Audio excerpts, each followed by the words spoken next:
Bonjour et bienvenue dans ce nouveau décryptage. Aujourd'hui, on s'attaque à une bataille silencieuse, mais alors absolument féroce, qui se joue en ce moment même dans nos mairies. On va parler du défi stratégique que représente le recrutement de la police municipale. Oubliez l'image du recrutement dans le secteur public comme un long fleuve tranquille. Aujourd'hui, c'est devenu une véritable guerre des talents. Et les chiffres qu'on va voir ensemble vont complètement changer la donne. Au programme de notre analyse, on va d'abord retracer l'essor de la police municipale, puis observer ce marché de l'emploi sous tension. Ensuite, on décortiquera les freins structurels qui bloquent les mairies avant de finir sur les leviers concrets d'une vraie stratégie RH. L'idée, c'est de passer directement du problème aux solutions. Première étape, l'essor fulgurant de la police municipale et la sécurité comme priorité politique. Il faut bien avoir en tête que la demande sociale pour plus de sécurité a littéralement explosé ces dernières années. Conséquence, c'est devenu la priorité numéro 1 pour les élus locaux, peu importe la taille de la commune ou les étiquettes politiques. Pour bien mesurer ce phénomène, un chiffre s'impose, 29 000. C'est le nombre de policiers municipaux actifs en France aujourd'hui. C'est immense.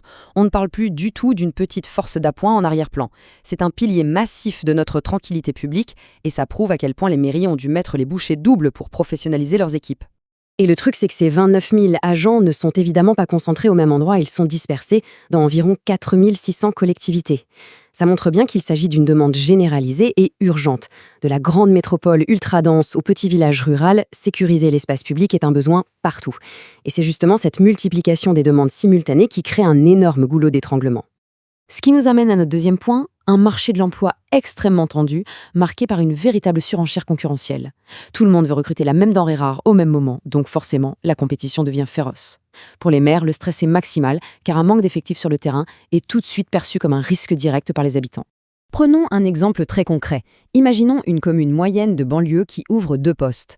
Au début, tout roule. On publie l'offre, les candidatures tombent, mais au moment de faire le choix final, c'est la douche froide. Les candidats se désistent les uns après les autres. Pourquoi ? Eh bien, la ville juste à côté leur a proposé un meilleur salaire ou un équipement plus moderne. Résultat, les postes restent désespérément vides, les équipes en place s'épuisent et le service en pâtit. Aujourd'hui, ce sont clairement les agents qui ont le pouvoir de choisir entre plusieurs employeurs. Alors, comment en est-on arrivé là ? C'est notre troisième volet. Il faut comprendre les freins structurels et l'évolution même de la nature du métier. Si certaines villes n'arrivent plus à recruter, ce n'est pas juste un petit creux passager. Les racines du problème sont bien plus profondes. Le cœur de problème, c'est que le métier s'est littéralement métamorphosé. Les missions des policiers municipaux sont beaucoup plus larges et complexes qu'avant. On part d'une exposition aux tensions qui grimpent en flèche, avec des situations toujours plus conflictuelles et de véritables risques professionnels. C'est une belle évolution de carrière, c'est sûr, mais ça agit aussi comme un puissant repoussoir si les candidats sentent que le matériel ou le soutien de la hiérarchie ne suivent pas le rythme de ces nouveaux dangers. On assiste à un véritable choc des cultures. Regardez un peu ce décalage. D'un côté, on a le modèle traditionnel du service public territorial, qui misait tout sur la sacro-sainte sécurité de l'emploi. Et de l'autre, la réalité d'aujourd'hui. Les recrues exigent une vraie reconnaissance financière, alignée sur les risques, des conditions de travail ultra sécurisées et surtout un équilibre sain avec leur vie personnelle. C'est une mutation totale. Le public doit désormais adopter les mêmes logiques d'attractivité que le secteur privé. Du coup, quelles sont les solutions ? On passe à notre dernière partie, les leviers d'une stratégie RH pour gagner cette fameuse guerre des talents. Il est clair que la vieille méthode où l'on se contentait d'afficher un arrêté de recrutement à la mairie, c'est terminé. Il faut tout repenser de A à Z. Voici l'arsenal déployé par les collectivités qui s'en sortent le mieux. Se battre uniquement sur le salaire de base, ça ne suffit plus du tout. Il faut une approche globale.